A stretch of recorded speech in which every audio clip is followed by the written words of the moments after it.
Sankhya philosophy details in Hindi. Sankhya दर्शन भारतीय दर्शन की एक प्राचीन और महत्वपूर्ण धारा है जिसके प्रवर्तक कपिल मुनि है, जो को पुरुष चेतना और प्रकृति पदार्थ के द्वैत से बना मानते हैं।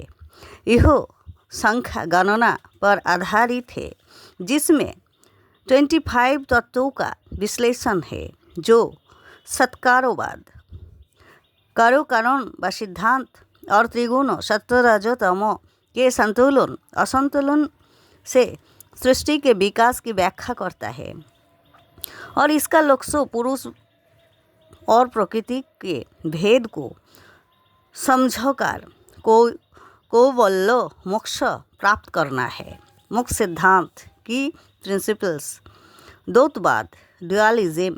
सांख्य दर्शन दो शाश्वत स्वतंत्र और मूलभूत सत्ता और पुरुष और प्रकृति को स्वीकार करता है।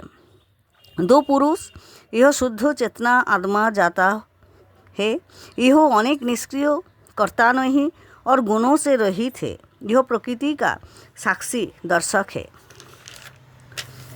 3 प्रकृति, यह मूल जड़ अचेतन पदार्थ है, यह सक्रिय है और 3 गुणों से बनी है। त्रिगुण: सत्य प्रकाश, ज्ञान सुख सद्गुण। रज क्रिया गति वासना क्रियाशीलता। तम जड़ता अज्ञान आलस्य अज्ञानता।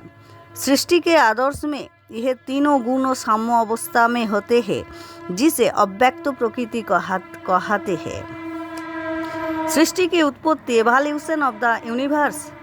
जब पुरुष और प्रकृति के बीच साम्य टूटता है तो प्रकृति सक्रिय होती है और 24 अन्य तत्व जैसे बुद्धि अहंकार मन पंच महाभूत में विकसित होती है।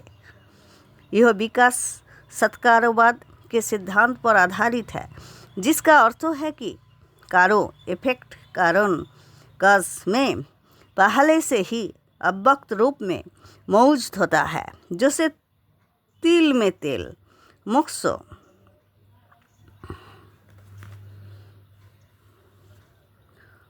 लिबरेशन कैवल्य। सांख्य दर्शन का अंतिम लक्ष्य कैवल्य अकेलापन यह मुक्ति है।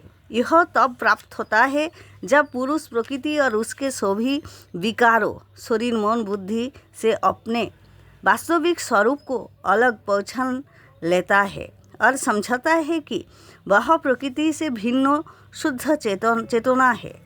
महत्व सिग्निफिकेंस: यह भारतीय दर्शन में सबसे पुराने और तार्किक दर्शनों में से एक है।